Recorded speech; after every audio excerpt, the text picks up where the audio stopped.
Do you still get people asking you about that picture in the background, Ryan? All the time. It's a classic, isn't it? How old is that now? 2 years old? 3. 3? It's it's more the it's more the autofocus of the video conferencing system that thanks Billy Connolly's in every meeting that we have, because it picks up his face on the canvas and then zooms in and everyone's Disaster. I know. Absolute disaster. No, there's people piling in now. There we go. Everyone's joining. Thanks for everyone that's joined already. We're going to give everyone a couple of minutes to keep filtering in while we discuss Ryan's choice of art. What was the thinking behind it? Was there any reasoning? So the office is actually covered in famous Scottish people. So you've got Billy Connolly here. On the mural on the wall, we've got Andy Murray, and just under one of the windows on the left, we've got Dougie Lone, which is all these famous Scottish celebrities that we've got all over the office. So, but Billy Connolly's my favourite. Actually, the meeting room, Billy Connolly, for those that don't know, is called the Big One. And this meeting room is our biggest meeting room. So everything about this meeting room is called the Big One. So I've got a sign up above the door.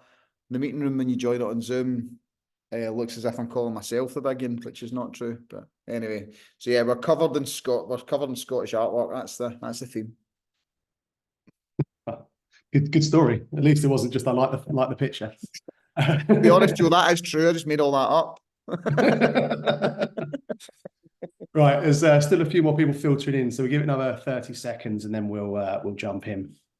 No problem. Perfect. Do you want to share with the audience where you are, Dougie, just to make us all feel Absolutely. I am a long away. Out just on the other side of that window is Ibiza. So I booked a last minute holiday with my wife and kids, but I'd already promised or said I was going to do this webinar. So a man of my word. I landed 20 minutes ago. So I'm sitting in Ibiza airport, ready to jump in a taxi to the hotel as soon as this webinar's finished. So that's Let's make it last as long as physically possible. Then loads of Q&A at the end, tons of Q&A. Lucky your flight wasn't delayed as well. Right, anyway, let's jump into it. We've had all these great people join already, so let's not keep them waiting. Thank you. Good morning, good afternoon, good evening, wherever you're joining from. We're going to be talking about sort of 5 key tips to winning new business this year. Quick bit of housekeeping before we do that. The session is recorded and will be shared with everyone afterwards. Everyone is on mute for the duration of the session, but if you do have any questions or thoughts throughout the session, please drop them into the Q&A section. We'll get to as many as possible at the end. If we don't get to yours, we will follow up with an answer. I'm Joe Maguire. I'm the Strategy Director for Analytics and Insights at Bullhorn, and I'm joined by Ryan and Dougie today, but I'll let them each give a quick introduction of themselves and their businesses. Ryan? No worries. Thank you, Joe. Thanks to Joe and the rest of the team at Bullhorn for having me. My name's Ryan McCabe. I'm the Chief Executive of Odro. We build recruitment products. We build products for the recruitment industry, from video interviewing, video messaging, and candidate submission tools. That's what we do today. Excellent. And yeah, my name is Dougie Lone. I'm the CRO at Sourcewell, and Sourcewell is a business development and candidate sourcing platform. So thousands of recruiters use our technology to reach out to clients and candidates basically on a day-to-day basis. Brilliant. Thank you both. Thanks for joining today. Before we jump into the tips, I just wanted to set the scene a little bit. Every year, we at Bullhorn survey the industry and release our grid report. And one of the questions we asked this year was about companies' top goals for 2024. Now, as you can see, about half of the respondents said that winning new business was their top priority. And I think given recent and current economic conditions, that's probably a fair response. But when we start to look a bit further down, you can see that the key driver behind that is really helping companies drive a higher volume of placements, starting to get the placement volumes back up again. But also, companies are looking to work on filling higher margin roles as well. So really, for me, that says that 2024 is very much a year of working smarter and harder. Sometimes we've got to do it and dig in and crack on. But when we look at the priorities, they sort of differ a little bit away from or include some additional pieces outside of new business development. But as much as companies are looking to win new clients, digital transformation and candidate acquisition are still in the top 3 priorities. And I don't think these things are going to go away anytime soon. Candidate acquisition is essential regardless of market conditions, and there should always be a solid candidate acquisition strategy at play. And digital transformation really is an ongoing journey. People are going to be transforming way into the future. But when we start to look down the list at the other priorities, there's a lot of focus on the client side. Strengthening client relationships, brand development, and expanding into new markets. And for me, business development comes in many forms and really requires a multi-pronged approach. And that's really what we're going to discuss in today's session. But before we jump into that, Ryan, Dougie, are you, in the conversations you're having with customers, is this consistent with what you're hearing? Is there anything else that you're hearing that you'd like to add? I'll leave that one to Dougie. He's leading the charge on a lot of new business stuff right now.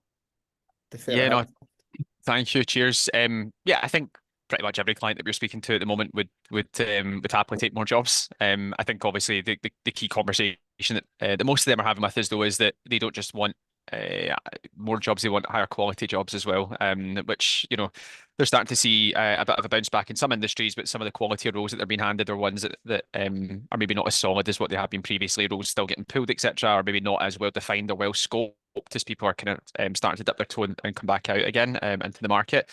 But the kind of most interesting stat for us is obviously people use our platform for both that business development and candidate sourcing side. Like I said, 18 months ago, only 34% of campaigns and approaches, which is kind of phone calls, emails, and LinkedIn messages, were focused on client acquisition or business development, whereas now that's upwards of 65%.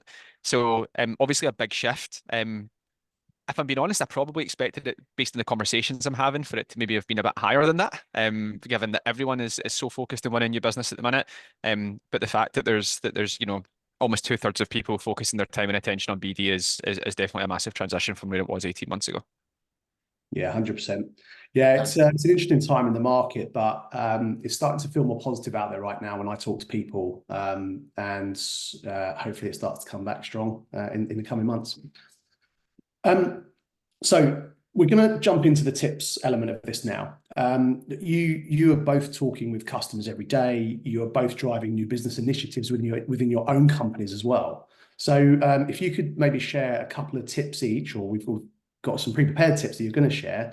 If you could just run through them and explain a bit about why this is your tip. Dougie. Yeah, of course. Cheers, Joe. Thank you. So community is a really interesting one for me, because I think throughout this we're going to talk about winning business from new clients, but also how do we win business from existing clients as well. I think a lot of the content out there at the moment is obviously focused on how do you get in the door, how do you have that first conversation. But more recently, over the previous months, like you've said, Joe, that there is a bit more positivity in the market. People are having more conversations about supplier relationships. And the biggest question we've been getting asked is, when I get in the door, what can I be doing to stand out, and what can I be doing to convince people to work with me? And I feel like community, from what I'm hearing from our customer base, has been a big winner for people.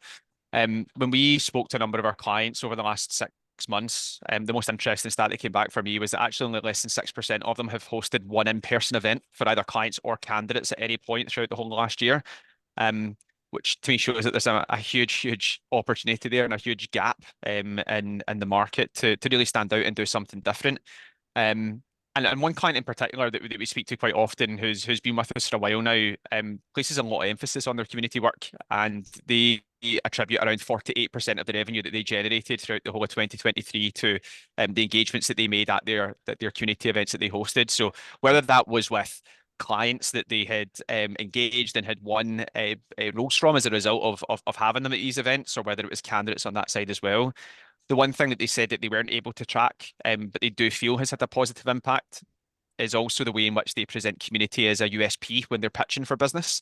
A way in which they're able to explain that, whilst the client might be working well with their current supplier, that they believe that they may have access to candidates at a more personal level, that those other businesses might not, because of the community work that they do.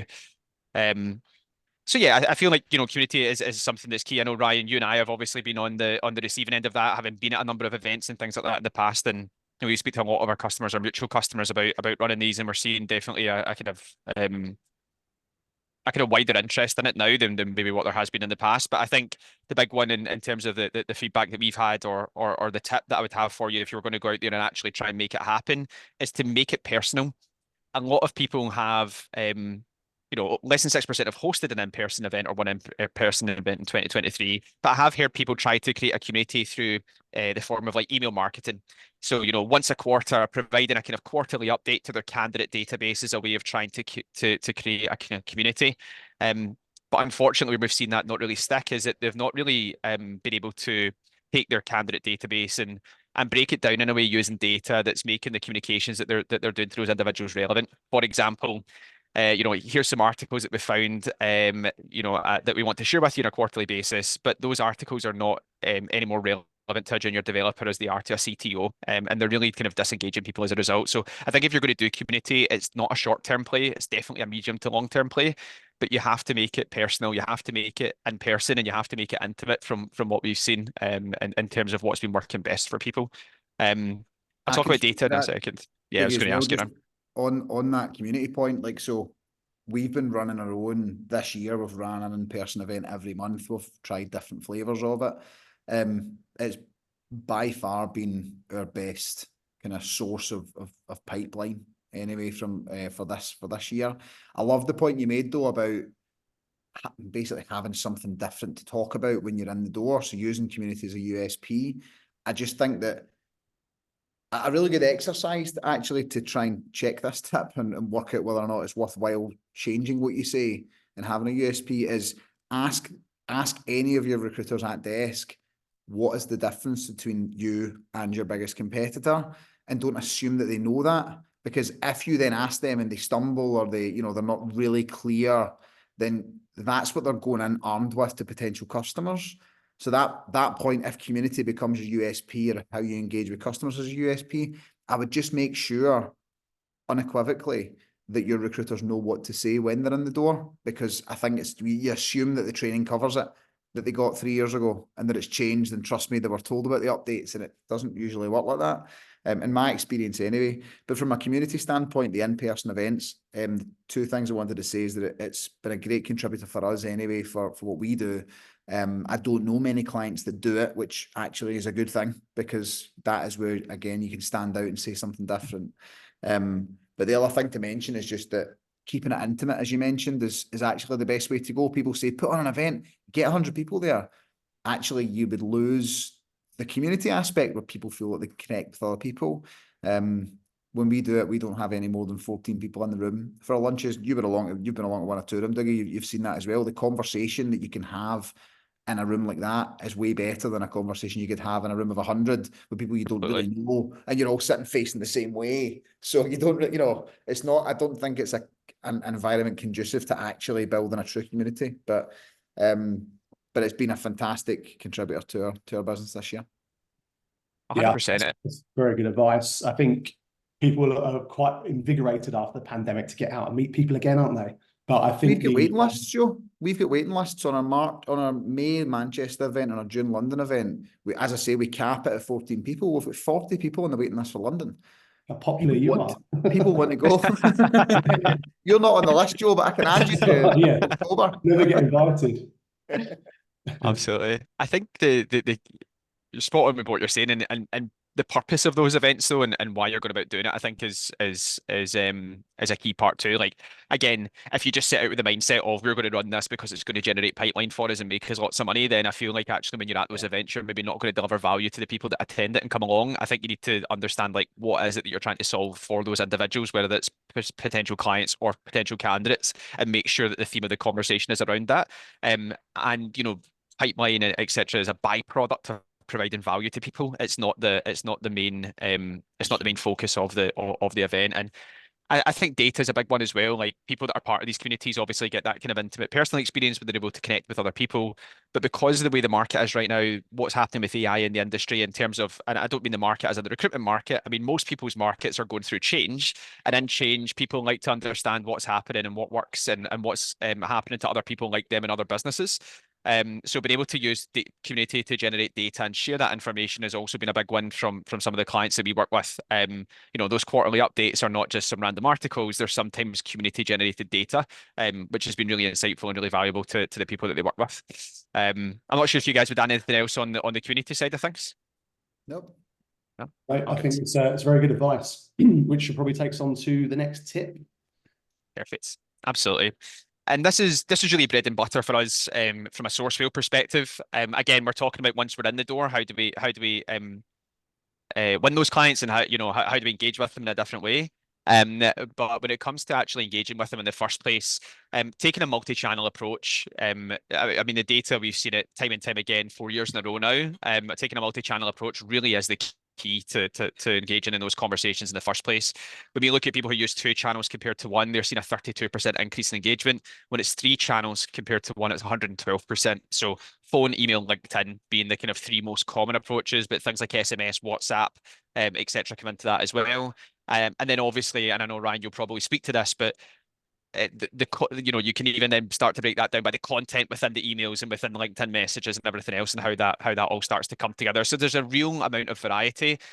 My biggest advice to anyone taking a multi-channel approach is sometimes people are hesitant, like, oh, but I don't want to harass anyone. And I'm like, well, if you're phoning somebody, emailing them, and sending them a LinkedIn message, all within the space of a minute, and you're doing that, every day for 10 days, then yeah, that's probably going to amount to harassment. But if you're taking if you're taking a measured approach to it, that's kind of emotionally intelligent, then most of the time it's perseverance, and that's the reality of it. Is that if you're not consistent and you're not persistent, you don't typically get results in this industry. And I'm sure we've all been in recruitment long enough to know that, but the channels is something that's really important. The final 2 pieces is just something we get asked about a fair bit, which is, again, I can go multi-channel, but what types of any ideas on content that actually works, things that can come through. That part around missing the mark, we still see people who are marketing candidates or specking out candidates, whatever way you want to describe it, as having some good success, winning jobs and pulling jobs on and being the start of a conversation. I think there's been a change in the industry where people have sometimes went against that, but the data from our perspective has shown that it does still generate results. But one of the best things that we've seen at the end of a kind of approach, if you've not managed to get a response from someone, is the kind of line is, and I'm paraphrasing here, is, we've obviously missed the mark with this candidate. What would get you excited? And I know it's a really strange thing to think of, but actually that's been prompting a lot of response, not just from potential clients, but we've also seen people use that from a candidate approach as well. I've reached out to you 2 or 3 times. I've obviously missed the mark with this one. If you don't mind me asking, what would get you excited? And there has been some feedback there that's been useful for people on their next approach. But the 4th one is also around going low for insight. So again, if you're trying to break into a new organization, and there's two different approaches to this. If you're trying to break into a new organization, you need to make sure that the content that you're approaching that person with is hyper relevant, and not just personalized but relevant. And one of the ways that we've seen organizations that we work with do that is they've actually gone down a couple of layers in the org chart and engaged with people within that organization to understand a little bit more about the priorities, what's happening in the business at the moment, what projects are going on, challenges that they're maybe facing. Again, a great way for them to do that is through the communities that they're organizing, but we've also seen them do that as part of an approach and an outreach element. And they've then taken that information and used that when approaching people higher up within the organization. I've been speaking to people on the team. They've mentioned that X, Y, and Z as a priority at the moment. Can we speak? And kind of gone down that route. We've also seen people take the flip of that. And that's my final piece on this, because I feel like I've whittled on about it a little bit here. But they've taken the opposite, where they've not had that information or that insight from going low first, but they've wanted to approach and target the C-suite. So the CEO, for example. Now, Ryan can attest to this, being a CEO, very demanding, very busy schedule, constantly on the go, receiving a lot of communication, emails, phone calls, LinkedIn messages all the time. Everyone's always asking for 20 minutes, half an hour, 5 minutes, 30 seconds, 39 seconds, because it's a cold call, everything else. But what we've seen been a really good call to action is actually, laying out why you want to engage with someone like Ryan, why you think you can help him, and then at the end of it, acknowledging the fact that he's likely busy, but could he put you in touch with the person in the team that would be the best person to have a look at this for him? And again, we've started to see a little bit of, the call to action is a very low commit for the CEO at that point. And if the CEO passes that on to the CRO, for example, and says, can you have a conversation with this person? I can guarantee you that the CRO will go and have a conversation with that person, because I've been the person in those shoes before. So yeah, Ryan, I know you maybe have some thoughts on that, and but keen to hear if you guys want to cover off anything else on this tip before we move on. The only thing I was going to mention was, by the way, that whole going low for insights, I didn't know you were going to talk about that, but we've done that ourselves. We call it above the line and below the line discovery. So we do it as part of our discovery stage, where when we are speaking to recruitment staffing firms that we want to sell to, being very candid, we will do discovery with the consultants in the front line and then take what we've learned to the decision maker. And what we usually find is that anything that starts to work well in software and SaaS takes a few years to whittle down into the recruitment industry. So we're trying to accelerate that process, and we now teach people in those conversations to do exactly that. So I think that's a great point. And then on the multi-channel piece, again, those stats don't surprise me in the least. We train people, especially when using audio capture, for example, to when you're sending a video, send it to the three different channels. But the tip we give them is that we tell them to reference the fact that they've done that in each of the messages. So, for example, when you send it on LinkedIn, say, hey, I've also sent this on email, but I don't know if your email's clogged up, so I thought maybe a better chance of you seeing it here. Or you send it on LinkedIn, say, send it on email, say, I don't know if you can check LinkedIn, so I thought I'll send it to both. By doing that, it takes away the spammy aspect because you're clearly coordinated in your approach. So I think that works really well, but I think they're all great points. Yeah, I think aside from sort of everyone's personal preference on how they like to communicate or what method they like to communicate with, there's a lot of data and information out there on how the different generations prefer to communicate as well. So a quick Google will probably help the audience find that if they're interested in it. Great, thank you for that. Right, we're going to flip over to Ryan now for a couple of quick tips. Couple of quick tips. I'll go quicker than Dougie just in case we take us off piece. I'd let him ramble on for a bit. I'm trying to stop him getting into Ibiza, aren't we? Oh, sorry, yeah. Always back when I was 7. Look, personalization is, to be honest, what our business is built on. So we know a thing or two about it. We've studied it for a long time. The reason that we personalize is so that the recipient feels special. They don't feel like they're on a database. They don't feel they're one of many. They feel like you have put due care and attention into getting in touch with that person. That's why we personalize. How we personalize it is personalize it to the person you're sending it to, not the company you're sending it to. And that's where some people kind of fall away quite a lot. So for example, an example of a badly personalized message is, hi Joe, I see you're hiring for an HR director. We're really good at that. Can we speak? That's not personalization. Personalization is, hi Joe, I saw you were skiing a couple of weeks ago. I've been there. Was it any good? And we find that this information out through a whole manner of ways. You don't just say, I'm going to personalize the message from what I can see on LinkedIn because Joe didn't post about skiing on LinkedIn, so I don't have anything else that I can use. But what you can say is, if you're a specialist in your market, then you usually know most of the big players. And if any of these people work for these big players, that's on their CV, which is why you phoned them. So if you know anyone else that worked at that other company, that's your personalization. Hi, Joe, so you worked at Cube. Do you know Tom? Did Tom work at the same time? If that is at the very start of your message to that person, they immediately go, whoa, how does Ryan know that?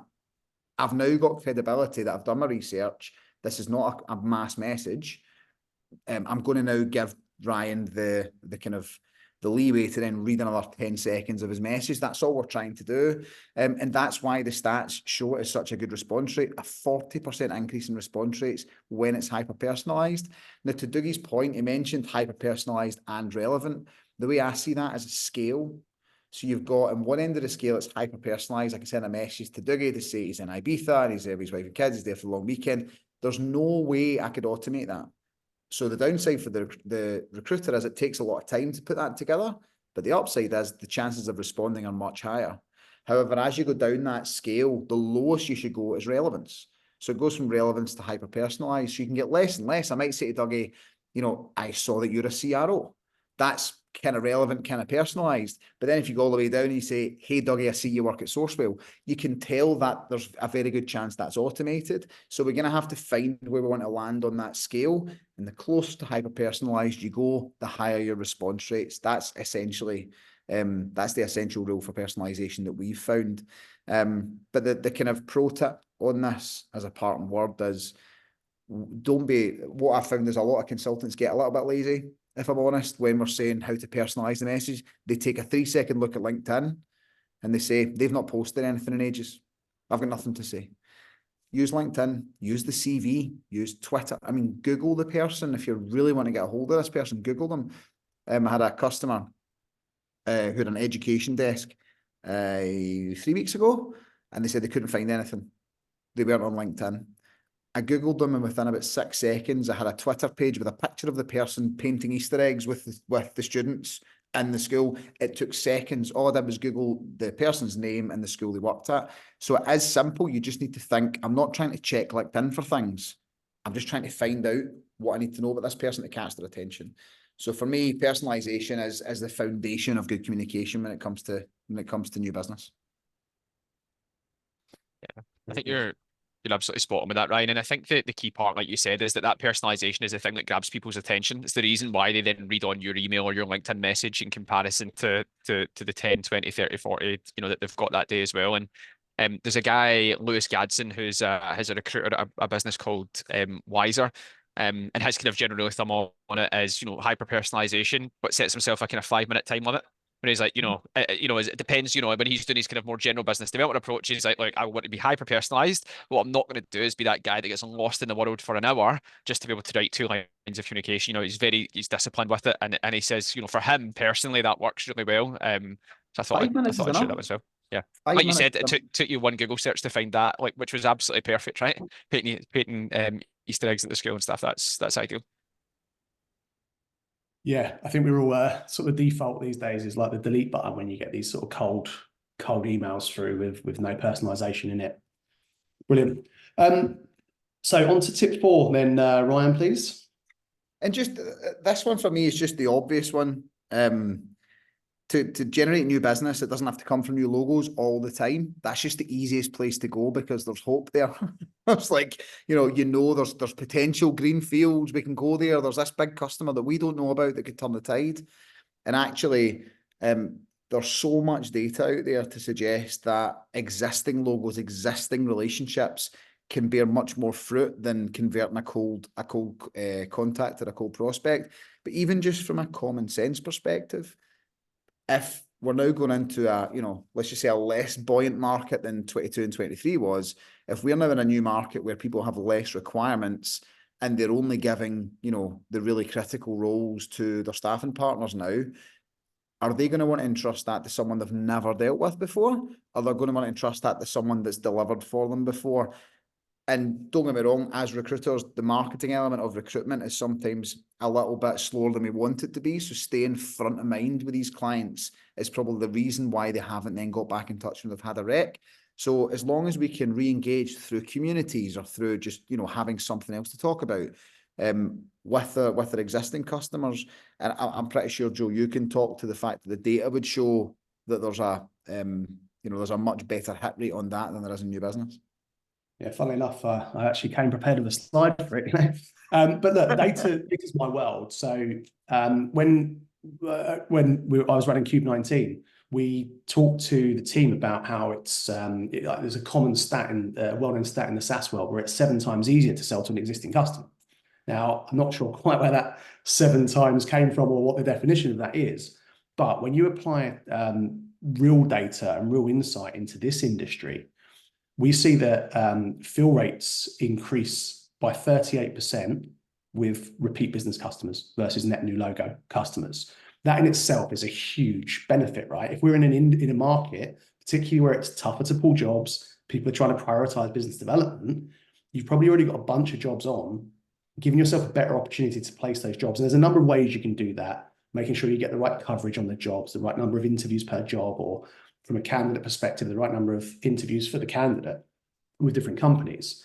But there's so much opportunity within the existing database, within existing relationships, that's really the lowest hanging fruit, in my opinion, on where companies should always start. Of course, nurturing and trying to build the brand new relationships is important for the top funnel, but recruitment's an interesting one for the fact that companies stop hiring from time to time. Not every company hires all the way through. And often the reason that companies disengage with or business tails off is because people forget to phone them or forget to connect with them, or they're not building this community. Haven't got anything to say to them. So all of the tips that have been mentioned so far will play into this.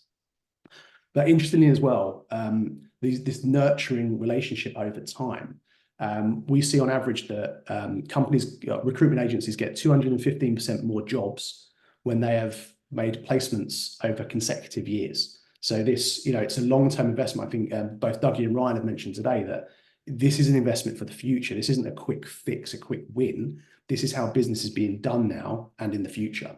So thinking about that, but again, it's quite logical when you look at these data points to say, we've worked with this company for many years now.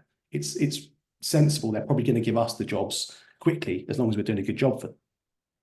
But in spite of these types of statistics, the stat that really jumps out to me, and this isn't the best stat for the industry, but only about 40% of agencies' clients are retained year over year. So flip that on its head, 60% churn year over year. Now, like, we all work in the SaaS world, us three, right? We're sitting there thinking Mind blowing. 60%, like, if you think double-digit churn, like, we're already panicking and sweating. But again, like I say, it's not because necessarily anyone's doing anything wrong. There's a bunch of reasons clients churn year over year. But it's about making sure that you're understanding your client base and looking at the detail and data behind it, which really, I think, leads on to the sort of final tip of the day, that data should be the driving force behind everything. If you look at the stats that Dougie and Ryan have presented today, or the tips, sorry, they were all data-driven, right? They haven't just picked one that felt good. They've actually looked at the data, seen what's working for their clients repeatedly, and they're able to pull these tips out to help give advice to the market. So really, that's the point. Like, data's the driving force here. You know, agencies should be thinking in exactly the same way. How can you reduce churn or fill more of the jobs you've got, or place more of the candidates that you already know, whilst trying to generate that top of funnel piece? And I really think that, you know, understanding from a management and leadership perspective what is and isn't working is essential. You have to iterate, you have to find out what's going to work. And what's working will change over time as well. As markets shift back the other way, priorities will shift as well. But the final piece of this is really about making sure that everyone knows what the most valuable tasks are and what's expected of them. We, I think, in this industry, put too much responsibility sometimes on the consultants and the sales reps and the recruiters to remember to do everything all the time, and to be able to prioritize what is most valuable, what's going to move the needle the most. So, like, for example, automating a consultant's to-do list, showing them the things that they haven't yet done that will make them successful, like the companies that we've placed with previously we haven't contacted recently. Mm-hmm. And making sure that throughout the end-to-end from the process, from lead generation to redeployment, there's insights that are prompting the action at the right time at the desk. Joe, can I ask, I'm going to put you in the spot here a little bit, so I'm not actually sorry if I do, right? But if I'm looking at just any, whether it's a recruitment business or a software business, I think one of the mistakes that people can make is that they look at the data, but they'll look at the same metrics for years. How often would you recommend someone reviews what metrics they're looking at? Because I would imagine that most people on this call don't review client retention. They'll review jobs, and they'll review how many jobs they've won in their NFI and net contributions, but they don't necessarily know that stat of 40%. So they could be missing an opportunity to grow their business because they're not looking at the right data. So how often would you recommend they review what data they're looking at, and how? I think it's a continuous evolution. I think the amount of data we have access to and that we're creating every day now is crazy compared to what it was 10 years ago. Yeah. But having data doesn't mean you have insight. So it's about making sure that you are able to get to the right level of data or the right context of data as quickly as possible. So making sure that you've got the right systems in place for that.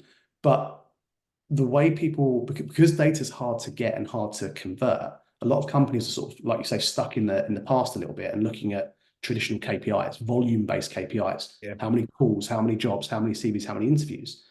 And volume is important, of course, it always is.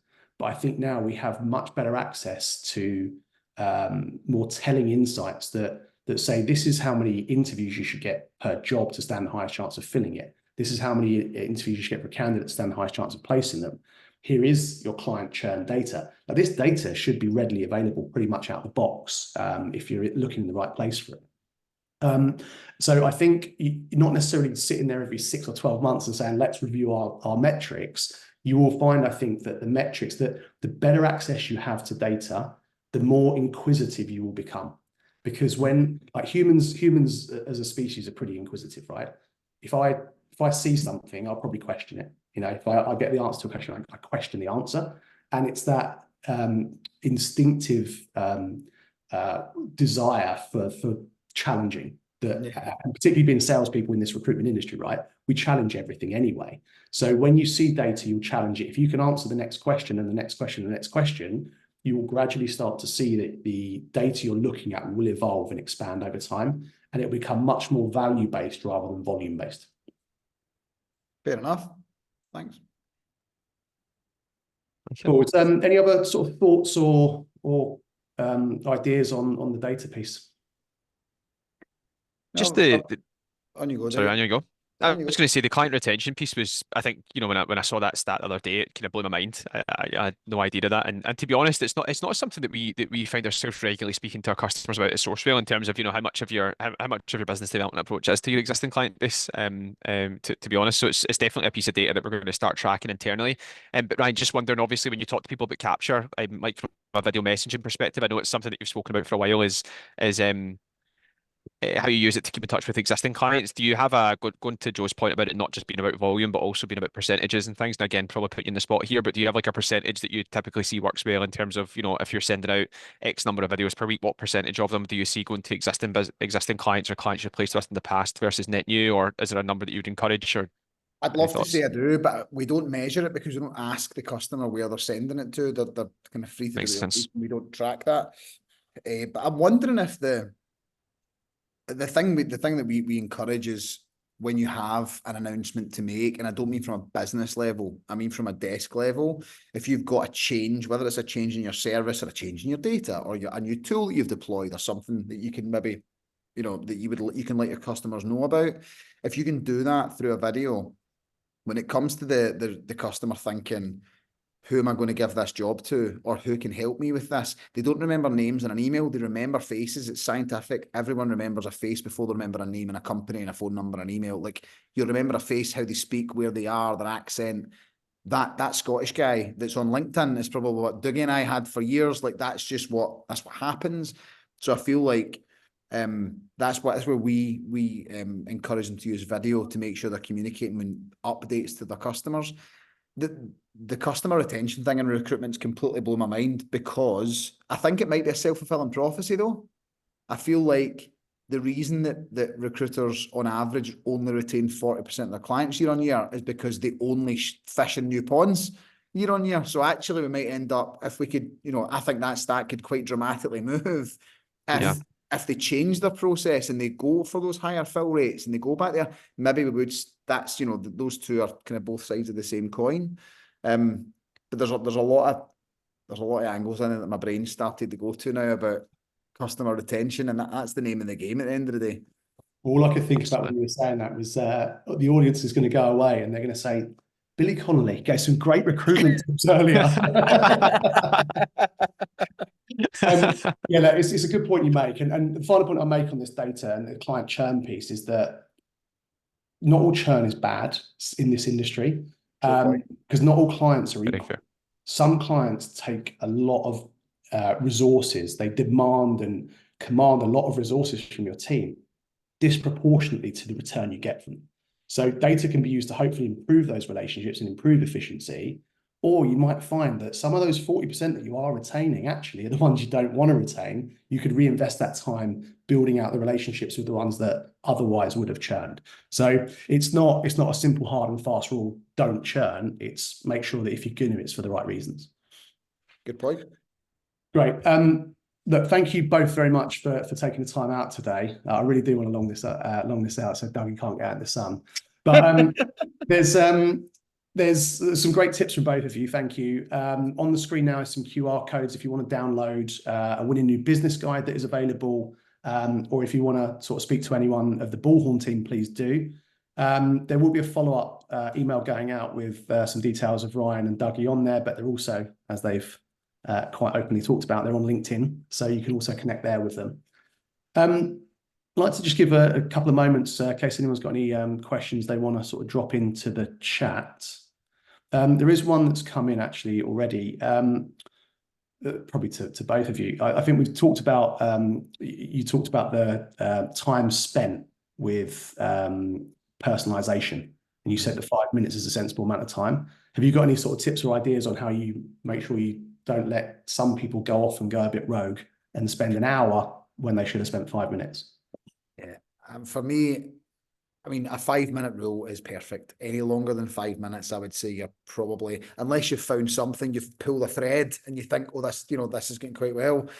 But much, you're talking 5, 6 minutes, anything longer than that, especially if it's a cold prospect, that is probably a lot. But if we're talking, it's all about who we're trying to contact. If we're trying to contact a decision maker at someone that could be £1 million account for us in the business, it's proportionate to the return on the investment, right? If it's someone who I believe is if I'm a recruiter and they're a good fit customer, I know there's potentially £1 million contract at the end of this. I know we can fill that well. They're an A-grade customer, A-grade job. I've done this before.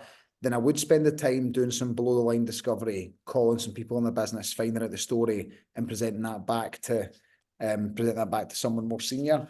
But it's all very much it's all very much based on the return you're going to get for that person. But in a standard candidate that I just want a response from, or a client that I just want a response from, and they're one of 10, 20 that week, 5 minutes would be a fair recommendation for me. Yeah.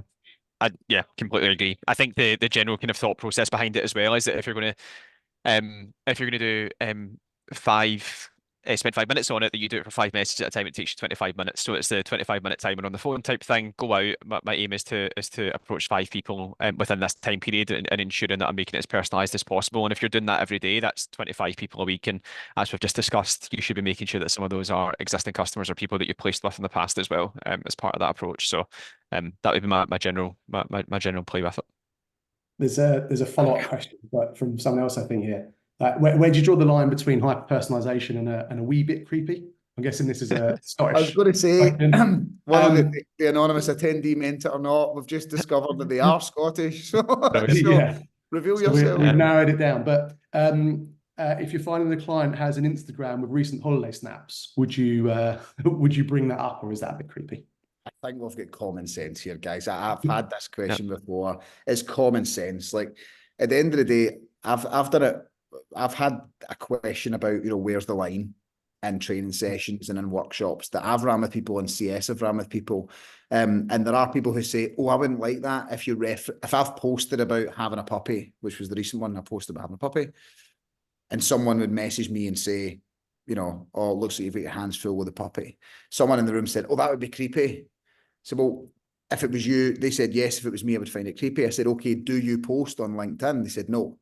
So, well, that's why you would find it creepy. This person has publicly shared something. That's okay. They would not find it creepy. They put it out there for, for people to see. I wouldn't go on Instagram. I wouldn't do holiday snaps like that. That is, for me, that goes past the line. But bear in mind, we are trying to get a professional relationship here, but we're trying to let them know that we're a human being and we're not just a robot that works behind the desk. So there's definitely a line to a wee bit creepy. But holiday snaps on Instagram definitely crosses that. Totally. I think it's, again, though, it goes back to the particularly. I think if anything's on LinkedIn, it's fair game. Is my general rule of thumb. Yeah. Like if it's on, regardless of how personal that person has made it, if they've posted it on LinkedIn, then they've taken it from being something personal and made it professional at that point. Again, things like Twitter, again, feels like a social media platform, particularly if it's a public platform that you can reference more freely, because people typically use that to share their thoughts, or it's X now it's called, isn't it, rather than Twitter? Like people use that to kind of share their opinions and their thoughts on things, and they're doing so to kind of engage with other people. I think my general rule of thumb though is there seems to be some sort of like when you mention people's kids, if they've not posted something professionally and you mention something like a holiday with your kids, for example, on something that's been reached out, I think that's the point where it typically goes over the line. That's the part for me, or certainly that's the advice that we give anyone is, if someone's talked about their football or whatever it might be, it's all good. But I think when it's people's family, I think that's when it starts to get a wee bit too creepy. If we're going back to the initial question. Well, there is a couple of questions about, I don't think we've got time for this, so I'm going to sort of quickly talk about what they are and then and suggest a follow-up. But questions about community sounds like quite a big thing to get started with, like it can be a bit daunting. So what's the tips for sort of where to start and how to start? My recommendation to anyone that's thinking like that is connect with Dougie and Ryan. I'm sure they'd be more than happy to take this offline and have a chat in a bit more detail, but step by step. And they'll talk you through it. No worries. Perfect. Brilliant. Right, Thanks, guys. gentlemen, thank you very much. Dougie, do enjoy your holiday. Ryan, cheers, Joe. enjoy the cold in Scotland, and I will speak to you both soon. Thanks everyone for joining. Thank Thanks, you, everyone. everyone. Cheers.